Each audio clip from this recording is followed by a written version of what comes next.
Hello, bienvenue sur The Godly Woman, le podcast. Aujourd'hui, je veux te parler des rêves que tu ne devras jamais, alors jamais ignorer à ton réveil. Je te parle de 16 rêves et je sais que le monde de rêve, c'est un monde assez complexe. Lorsqu'on se réveille d'un rêve, on a besoin de comprendre ce qui se passe dans le rêve afin de savoir comment prier. Et ici, je vais te donner quelques exemples qui pourront te diriger à discerner ce que le Seigneur veut te dire au travers de tes rêves.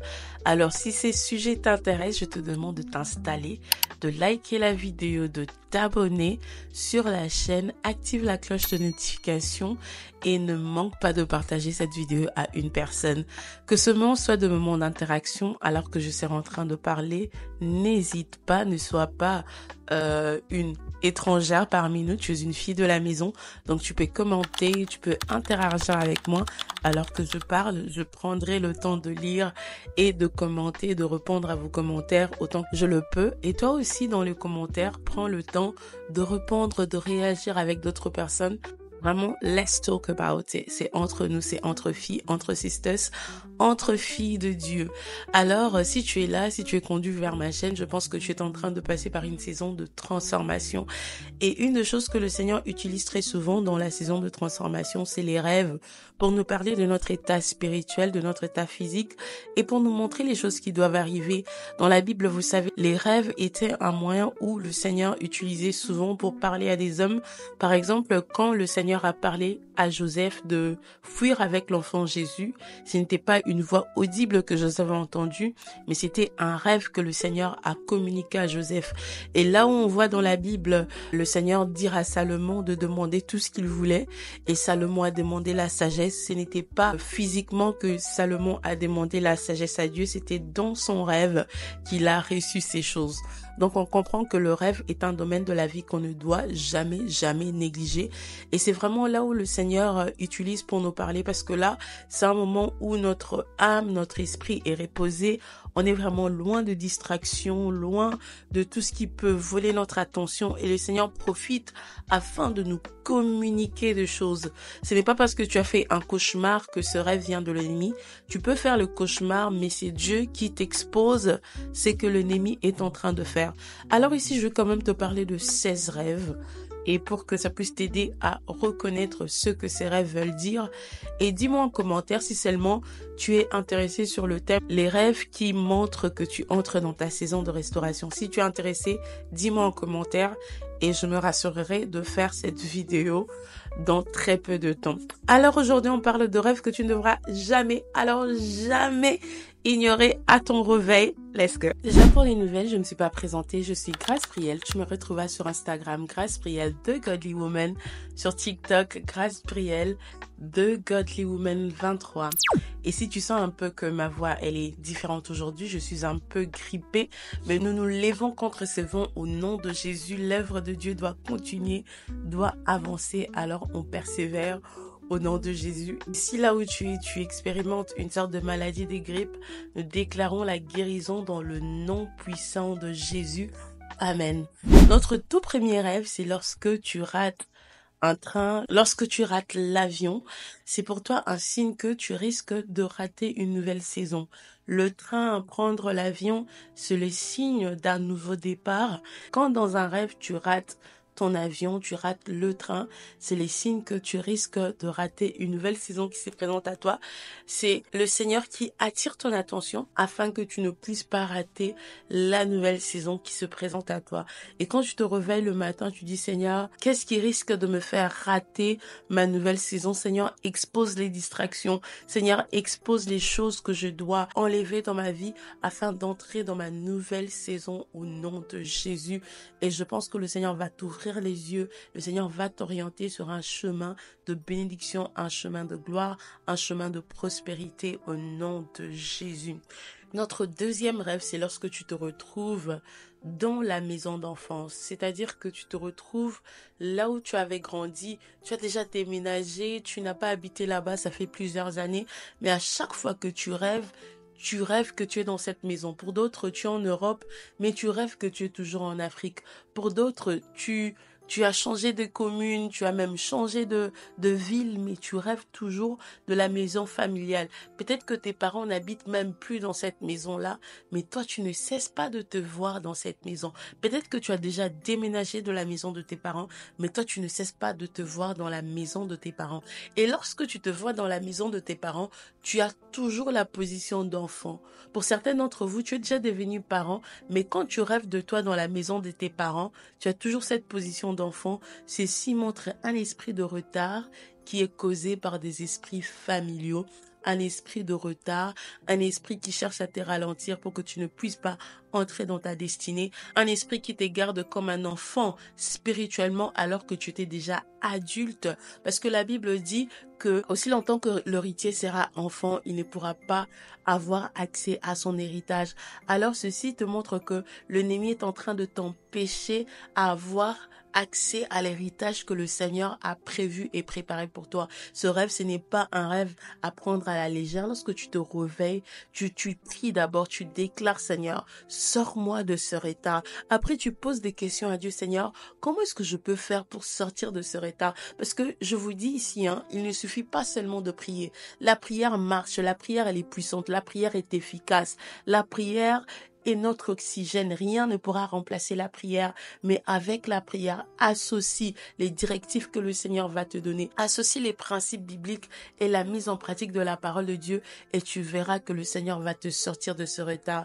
Le Seigneur va ramener une saison d'accélération. Il va ramener une saison de restauration là où tu vas être restauré. Le Seigneur va te redonner les années qu'ont dévoré la sauterelle au nom puissant de Jésus. Et notre troisième rêve, c'est lorsque tu rêves et que tu vois dans le rêve, tu es avec un ex, une personne que tu as fréquentée dans le passé. Ça peut être un ex en relation amoureuse ou encore un ami du passé, une amie du passé. C'est le signe que tu es en train de rétrograder, c'est-à-dire que tu avais avancé. Ça peut être dans ta vie spirituelle, ça peut être dans ta vie émotionnelle, ça peut être dans ton développement professionnel. Le Seigneur est en train de te montrer que tu es en train de rétrograder. Tu avais atteint un point élevé et là l'ennemi cherche à te ramener en arrière. Tu chercheras à identifier c'est dans quel domaine de ta vie où tu es en train de rétrograder. Est-ce que c'est dans ta vie de prière? Est-ce que c'est dans ta vie de méditation de la parole de Dieu?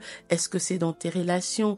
Est-ce que c'est professionnellement, financièrement? Dans quel domaine est-ce que tu es en train de rétrograder? En tout cas, j'espère que ce n'est pas spirituellement. Et si seulement tu identifies les domaines, le domaine, tu vas d'abord commencer par la prière et aussi par prendre des décisions fermes qui vont t'aider à avancer dans le nom puissant de Jésus.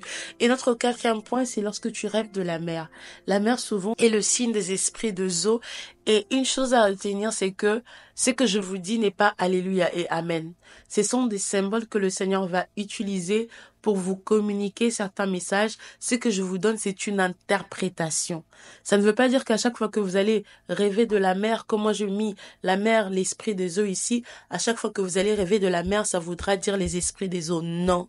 Lorsque vous vous levez d'un rêve, posez les questions au Saint-Esprit de Dieu. Saint-Esprit de Dieu, regarde ce que moi je pense, regarde ce que moi je comprends de ce rêve, regarde ce que Grâce avait dit par rapport à ce rêve, mais toi, révèle-moi la pensée cachée dans ce rêve. Et le Saint-Esprit est là, il va te conduire, il va te donner la signification de ce rêve, il va te donner une direction à suivre, il va te donner une interprétation qui est propre à ton rêve à toi. Mais quand tu rêves de la mer, ça peut aussi signifier les esprits de Zo. Mais il est important de notifier aussi que de l'eau signifie aussi la présence du Saint-Esprit. La Bible dit que l'Esprit de Dieu s'est mouvé au-dessus de Zo. Lorsque tu rêves qu'il y a vraiment une rivière ou encore une mer qui est très calme, ça peut signifier que l'Esprit de Dieu est là. L'Esprit de Dieu t'appelle au calme. L'Esprit de Dieu t'appelle à la confiance. L'Esprit de Dieu est en train de te conduire. Donc, la mer peut signifier les esprits de Zo, mais une eau qui est calme, pas agitée, peut signifier la présence du Saint-Esprit qui t'appelle au calme, à la confiance, que tu saches qu'il est avec toi, malgré le ténèbre, comme il était au commencement. La Bible nous dit que la terre était informe et vide, et le ténèbre régnait sur la terre, mais l'Esprit de Dieu s'est mouvé au-dessus des eaux. Quand tu rêves que l'eau est calme, ça peut être un appel de Dieu qui te dit sois calme dans ces cas où je suis là. Aussi longtemps qu'il y a l'Esprit de Dieu, aussi longtemps que tu es avec Dieu, tout peut changer pour toi. Il suffit juste d'une parole et le Seigneur va tout changer dans le nom puissant de Jésus. Et notre cinquième rêve, c'est lorsque tu rêves de serpents, de scorpions. Ça peut signifier que tu es attaqué par la sorcellerie. Parce que le serpent, le scorpion, ils ont de venin. Le venin, c'est le signe du poison. Donc le serpent, les scorpions peuvent démontrer ou encore identifier les attaques sorcellériques dans ta vie.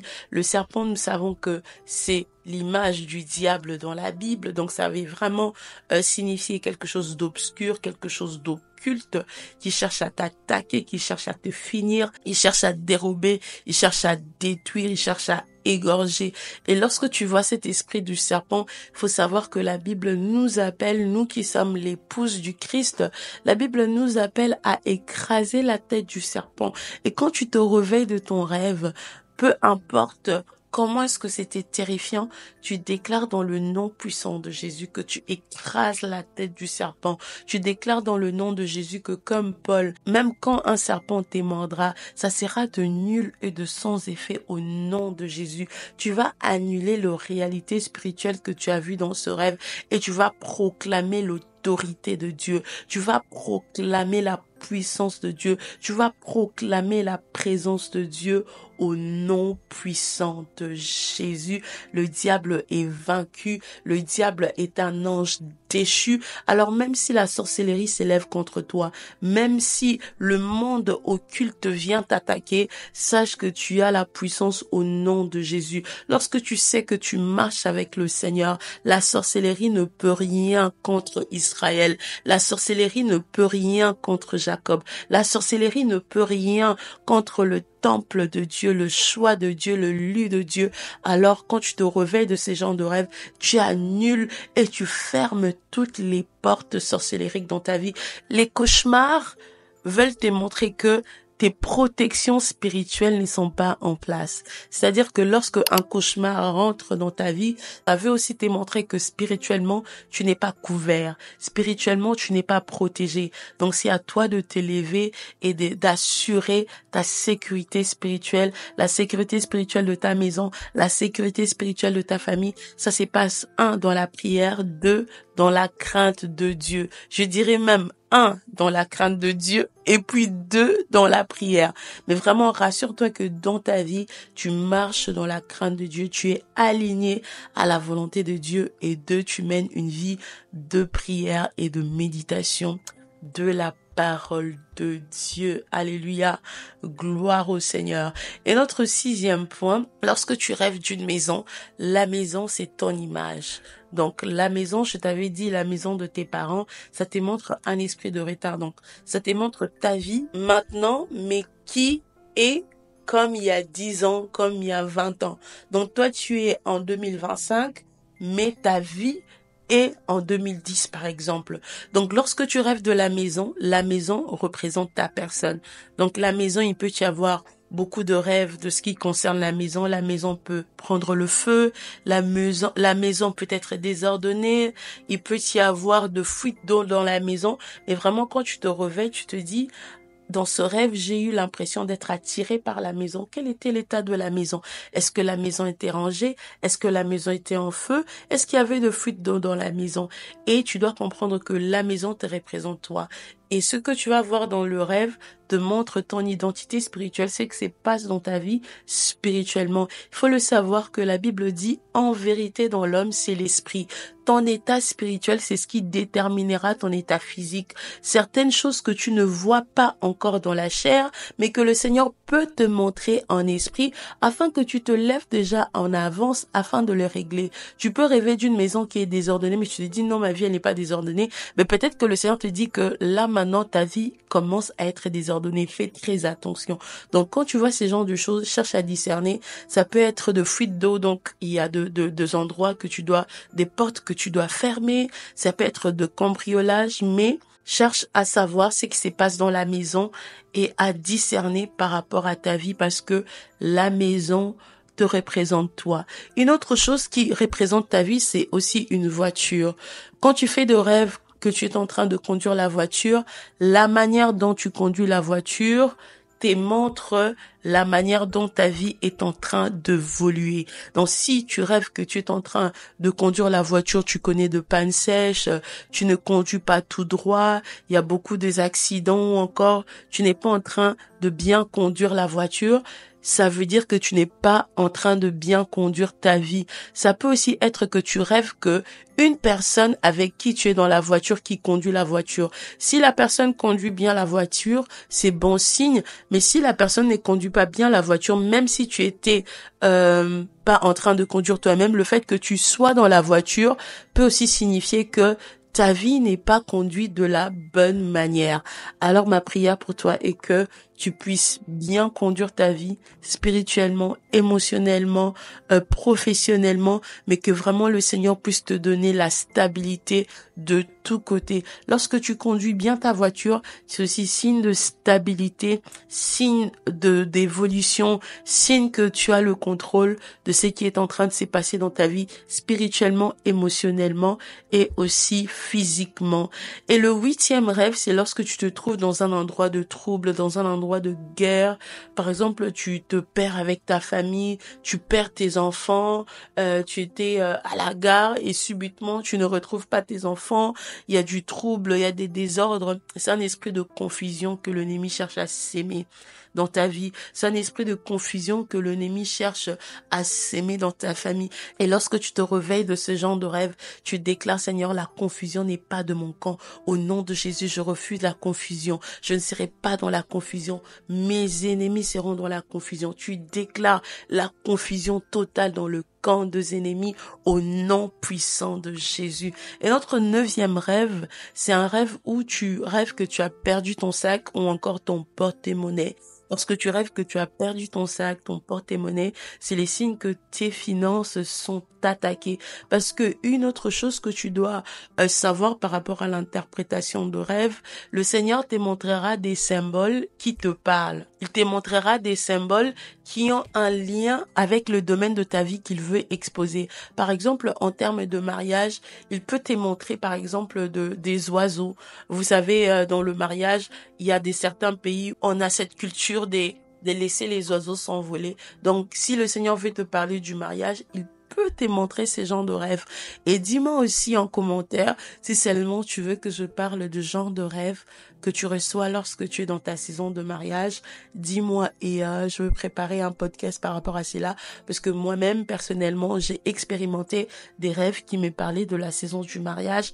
Et si tu es intéressé, dis-moi, je ne manquerai pas de le faire par la grâce de Dieu sous l'inspiration du Saint-Esprit. Donc, je disais que le Seigneur utilise des symboles qui te parlent à toi afin d'attirer ton attention dans ce domaine de ta vie. Donc, si tu rêves que tu as perdu ton porte-monnaie, tu as perdu ton sac, tu as perdu ta carte bancaire, ça peut être des attaques sur tes finances, contre tes finances.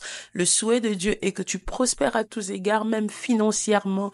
Tu as l'impression que tu travailles beaucoup, mais tu ne fais rien avec cet argent. Ce n'est pas que tu ne reçois pas, tu reçois, mais tu ne sais pas où est-ce que ton argent passe. Aussitôt que tu reçois l'argent, aussitôt qu'il y a des problèmes, il y a des dépenses, il y a des besoins, il y a des accidents dans la maison, ce n'est pas normal, ça ne vient pas de Dieu. Tu dois te lever et dire stop, parce que toi, tu es appelé à être prospère financièrement. Oui, tu es appelé à servir Dieu même avec ton argent. Là, tu n'arrives même plus à donner ta dîme. Tu n'arrives même plus à donner les offrandes. Lorsqu'on parle des offrandes à l'église, tu es frustré. Pourquoi?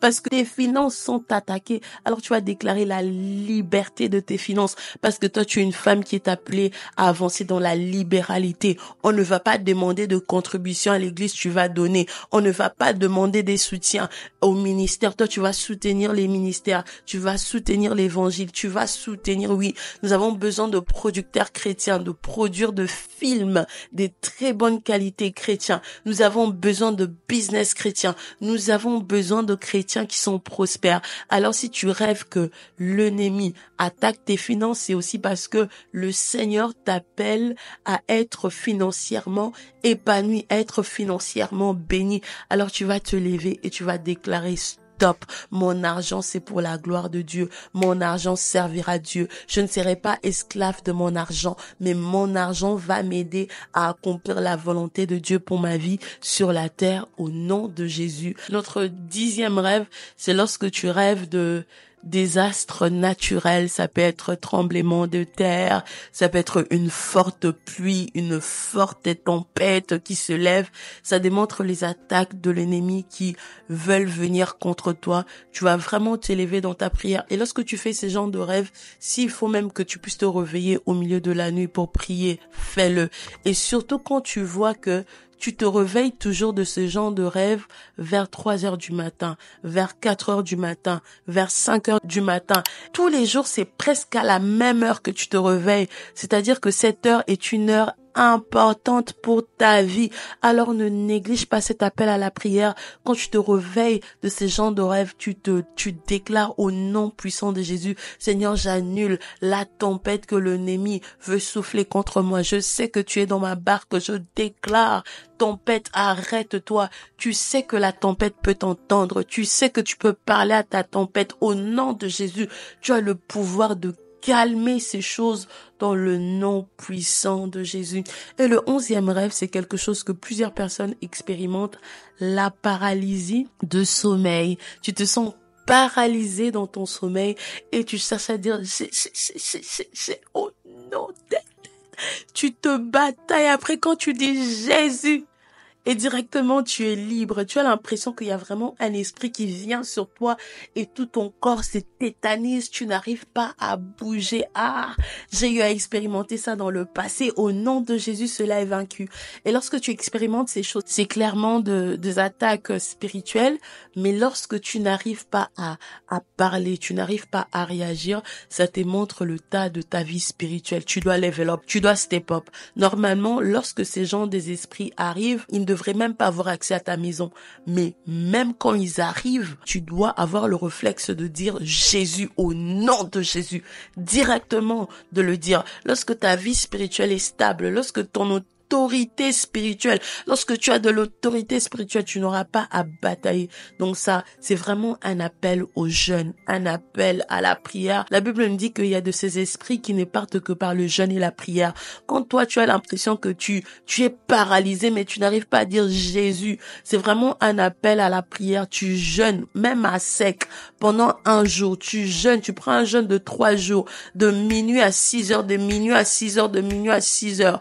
Tu pries pour l'autorité spirituelle. Tu pries que le Seigneur puisse enlever tout ce qui n'est pas de lui. Et une autre chose qui peut faire en sorte que ta vie spirituelle ne soit pas efficace, ça peut être le péché, ça peut être le manque de pardon. Tu ne peux pas t'engager dans le combat spirituel alors que toi-même tu n'es pas correct avec Dieu. C'est pourquoi tu dois mettre fin au péché. Lorsque tu réalises ce que le péché fait dans ta vie, lorsque tu réalises combien est-ce que le péché t'évole, tu ne peux pas te plaire, tu ne peux pas te jouir dans le péché, tu ne peux pas être à l'aise dans le péché. Tu dois normalement avoir le dégoût du péché, abandonner le péché, parce que moi je ne peux pas être paralysé par un esprit mauvais alors que je sais que j'ai l'autorité en Christ. Et une chose qui peut te priver de la gloire de Dieu, c'est le péché. La Bible dit, ils sont péchés et ont été privés de la gloire de Dieu. C'est-à-dire que toi, tu cherches à dire Jésus, mais la gloire de Dieu n'est plus avec toi. Alors, je prie aujourd'hui que tu ne sois pas seulement une femme de prière, mais que tu sois une femme qui marche dans la sainteté, qui marche dans la crainte de Dieu. Lorsque tu dis Jésus, le monde de ténèbres tremble. Lorsque tu es là, les démons réfléchissent plusieurs fois avant de venir t'attaquer, parce qu'ils savent que toi, tu as l'onction de Dieu, tu as la puissance de Dieu et tu marches dans la crainte de Dieu. Alléluia. Merci Seigneur car tu restaures l'autorité spirituelle d'une femme. Merci Seigneur car tu libères une femme de son péché maintenant. Péché sexuel, au nom de Jésus, les péchés de l'âme, les mauvaises pensées, la jalousie, la haine, l'envie, la comparaison, au nom de Jésus, nous refusons ces choses, au nom puissant de Jésus, les manques de pardon, l'orgueil, nous refusons ces choses, au nom de Jésus, une haute estime de soi qui n'est pas bonne, au nom de Jésus, nous le rejetons dans le nom puissant de Jésus. Alléluia. Nous sommes à notre 12e point. C'est vraiment, tu rêves de vers de terre, des insectes vraiment bizarres. C'est aussi un signe que tu es attaqué par un esprit de la pauvreté. Parce que les vers de terre et tout ce qui est, je sais pas comment expliquer ça. Je sais pas si je dois dire concret là, ou les asticots. Les insectes qui dévorent lentement, doucement, mais sûrement. C'est-à-dire que tu ne vois pas comment est-ce qu'ils sont en train de manger, mais ils mangent. Ça peut aussi être des fourmis qui viennent pour dévorer. Ils prennent de petites choses, mais ils sont capables de tout finir. Oui, c'est ce genre d'insectes. C'est-à-dire que le dévoreur est rentré dans ta maison et il cherche à voler. Il ne faut pas négliger parce que cet ennemi, il mange lentement, doucement, mais sûrement.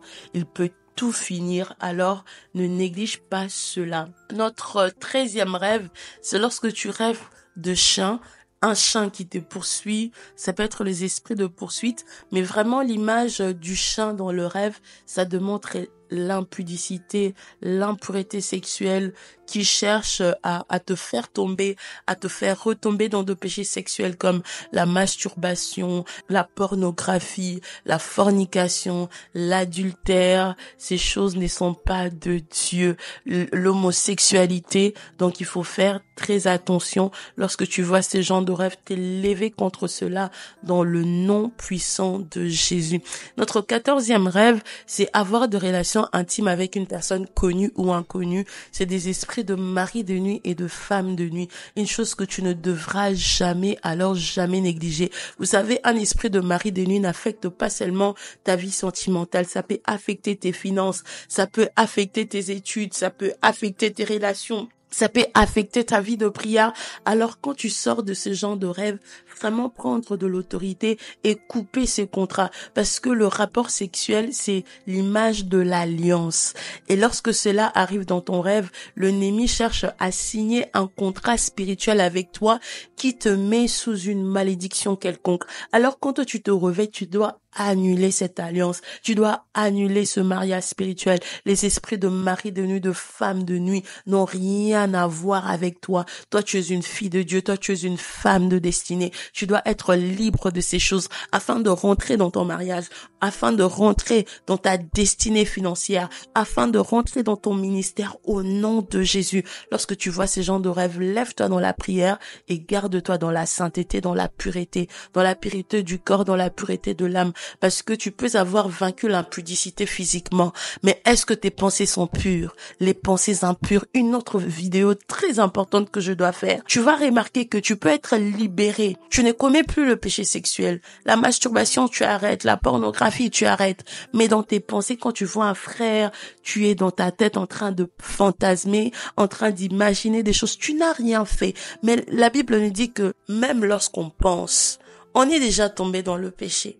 Même lorsqu'on voit, tu vois le mari de quelqu'un, vous avec les hommes mariés, tu espères, tu t'imagines dans ta tête, et si seulement il devenait mon mari, divorcer sa femme, ça aussi c'est l'impureté. Et c'est une porte ouverte aux esprits de mari et de femme de nuit. Alors lève-toi dans la prière et ferme toutes ces portes spirituelles au nom puissant de Jésus. Et notre 15e point, c'est lorsque tu rêves que tu donnes ta chaise à quelqu'un. Donner sa chaise à quelqu'un, c'est donner son autorité à quelqu'un. Et il faut faire très attention à qui est-ce que tu es en train de donner ta chaise dans un rêve, parce que tu peux donner l'autorité de ta vie à une autre personne. Une autre personne peut contrôler ta vie. Une autre personne peut manipuler ta vie. J'avais dit 16, mais là, je me sens inspirée. J'irai jusqu'à ce que le Seigneur va là où il va m'arrêter. Et très rapidement, notre 16e point, tu rêves que tu as échoué à un examen. Tu rêves que tu as fait un examen, tu n'as pas passé des classes. C'est un test spirituel que tu n'as pas compris, que tu n'as pas passé. Et tu vas dire, Seigneur, révèle-moi quelle est la chose que je dois comprendre de ces rêves et dans quel domaine de ma vie est-ce que je n'ai pas encore atteint le niveau pour passer dans la prochaine dimension. Le Seigneur va t'ouvrir les yeux. Ça peut être dans ta vie spirituelle, ça peut être dans ta vie sentimentale, et le Seigneur va restaurer et il va te montrer des rêves qui vont changer afin de te donner la victoire au nom puissant de Jésus. Notre 17e rêve, c'est lorsque tu es traduit en justice. Tu vois qu'on t'emmène en justice. Ce sont de réclamations et des accusations. L'ennemi, il est là pour nous accuser. Et lorsque tu rêves que tu es traduit en justice, n'implore pas rapidement la justice de Dieu. Attention, parce que l'ennemi, il ne t'accuse pas par hasard. C'est un menteur, mais il est tellement rusé qu'il s'assure que lorsqu'il vient t'accuser chez Dieu, qu'il puisse quand même avoir des éléments. Et toi, quand tu te réveilles de ce genre de rêve, ne sois pas rapidement dans le combat spirituel, mais cherche à savoir, est-ce que je suis coupable ici? Parce que le diable connaît la parole de Dieu. Cherche à savoir, est-ce que je suis coupable? Et si seulement tu es coupable, commence par la repentance. Il n'y a pas de vie de combat spirituel sans la repentance. On pêche d'une manière ou d'une autre, on tombe d'une manière ou d'une autre. Alors ne néglige pas la repentance. Sans une vie de repentance, sans une vie où tu dis, Seigneur, pardonne mes péchés. L'ennemi peut t'accuser par rapport au péché de tes parents, par rapport au péché de tes ancêtres. Alors quand tu viens, tu dis, Seigneur Dieu, par rapport à un péché que tu as fait il y a longtemps, toi-même tu as oublié, mais l'ennemi vient t'accuser devant Dieu, devant la loi, tu es coupable. Mais toi, tu vas implorer la grâce et la miséricorde de Dieu. Tu vas implorer le pardon de Dieu. Et une fois que le Seigneur va te pardonner, et une fois que tu auras reçu la paix d'avancer, et là tu te lèves dans la prière afin de détruire toute chose. Et s'il y a une personne qui est en train d'expérimenter la condamnation venant de l'ennemi, c'est-à-dire que l'ennemi ne cesse pas de te rappeler ton péché, l'ennemi ne cesse pas de te rappeler ton passé, l'ennemi ne cesse pas de te dire que tu n'aboutiras à rien à cause de la vie que tu as eue avant Jésus, pendant Jésus, mais une vie que toi et moi nous savons que tu as délaissée, de choses que tu as fait dans ta jeunesse, de choses que tu as fait dans ton enfance. Il n'y a pas de condamnation. Il n'y a plus de condamnation. Tu as imploré la grâce et la miséricorde de Dieu. Le diable est en train de t'accuser par rapport au sang versé dans ta famille, par ta famille. Le diable est en train de t'accuser par rapport au péché que tes grands-parents ont eu à faire, tes ancêtres, vous qui sortez de lignée de chefs coutumiers. Tu sens la pression et l'oppression de l'ennemi. Tu vas déclarer la grâce et la miséricorde de Dieu. Tu vas te rependre comme si c'est toi qui avais péché. Parce que lorsque Daniel était en train d'implorer la grâce et la miséricorde de Dieu, il a dit, on a péché contre toi. Mais Daniel lui-même n'avait pas péché. C'était les péchés de ses parents qui les ont mis dans cette circonstance d'exil. Alors toi aussi, quand tu cherches la face de Dieu, implore la miséricorde. La Bible dit que la malédiction peut aller jusqu'à la 4e génération. Implore la miséricorde de Dieu sur toi, sur ta lignée, sur tes enfants, sur ta famille. Alléluia. Et dans un rêve, tu peux aussi être en train de rêver que tu es hypnotisé. Vous connaissez l'hypnose, non? Non, on n'est pas dans ces choses-là. Mais tu peux rêver que quelqu'un est en train de t'hypnotiser. C'est-à-dire que quelqu'un est en train d'utiliser ton étoile, quelqu'un est en train d'utiliser ton éclat, quelqu'un est en train d'utiliser ta gloire. Lorsque tu te sens hypnotisé par quelqu'un, ou encore quelqu'un rentre dans la salle, tu n'arrives plus à bouger, tu te sens tétanisé, tu sens vraiment une présence maléfique, démoniaque. Il se peut que la personne soit en train d'utiliser ton étoile et toutes ces choses sont vaincues dans le nom de Jésus. Je ne vous dis pas ces choses pour vous mettre dans la peur, mais je vous dis ces choses pour vous appeler à la prière. L'heure est à la prière, l'heure est à la restauration, l'heure est à l'accélération dans le nom puissant de Jésus. Tu vas sortir de ce retard, tu vas sortir de ces attaques, tu vas sortir, tu vas vaincre ces esprits de mari de nuit, tu vas vaincre ces esprits qui viennent dévorer tes finances dans le nom puissant de Jésus. Ta situation va changer dans cette saison. Lorsque tu te réveilles de ce genre de rêve, tu te réveilles et tu déclares dans le nom de Jésus. Tu cherches de versets bibliques qui parlent à ton problème, parce qu'ici nous ne prions pas en l'air, nous prions sur base de la parole de Dieu. C'est pourquoi il est important de connaître la parole de Dieu. Lorsque tu viens devant l'ennemi, tu ne dis pas parce que je suis chrétien, non. Il est écrit que par ce meurtrissure nous sommes guéris. Il est écrit, je souhaite que tu prospères à tous égards. Il est écrit au nom de Jésus, tu proclames la parole de Dieu, tu proclames la restauration de Dieu, tu proclames l'éclat de Dieu. Il n'y aura plus de confusion dans ta vie au nom de Jésus. Je déclare qu'au nom de Jésus, l'ordre rentre dans ta vie, la lumière rentre dans ta vie et tu changes de saison, tu changes de vêtements. Alors nous sommes en prière le 31, le 1er, le 2 avril, donc le 31 mars, nous commençons notre jeûne et prière de 3 jours, un moment de prière, un moment d'édification où nous allons prendre possession de notre terre promise par l'obéissance. Nous avons la prière, nous avons la parole de Dieu et nous ne pouvons qu'obéir aux instructions que le Seigneur va nous donner. Alors si seulement cette vidéo t'a parlé, ne manque pas de liker, ne manque pas de commenter, ne manque pas de t'abonner, ne manque pas de partager, ne manque pas de me dire en commentaire ce que tu ressens au travers de cette vidéo. Et merci beaucoup à ceux et celles qui viennent de s'abonner à la chaîne. Je vois qu'on a quand même eu des abonnés ces derniers temps et continuez à partager cette bonne nouvelle parce que dans cette saison, dans cette génération, il y a un vent nouveau qui est en train de souffler et il y a quelque chose que le Seigneur est en train de faire avec nous. Je le crois fermement pour toi et je le crois fermement pour moi. Et je rappelle à quelqu'un, sache que la prière marche, sache que la prière est efficace, sache que la vie de sainteté n'est pas démodée, sache que la crainte de Dieu est encore d'actualité. Jésus revient bientôt, garde-toi et sache que le ciel est réel et l'enfer est aussi réel. Le Seigneur revient bientôt. Le souhait de Dieu est que toi et moi, nous puissions aller au ciel. Mais avant qu'il ne revienne, il y aura un réveil qui va souffler sur la terre. Et je prie que toi et moi, nous soyons des instruments de ce réveil, des instruments de sa gloire, à la gloire de son saint nom. Sois béni dans le nom puissant de Jésus. Finalement, je ne sais pas combien de rêves je t'ai partagé, mais que toute la gloire soit rendue à notre Seigneur Jésus. Alléluia. Amen. Sois abondamment béni. Bye bye.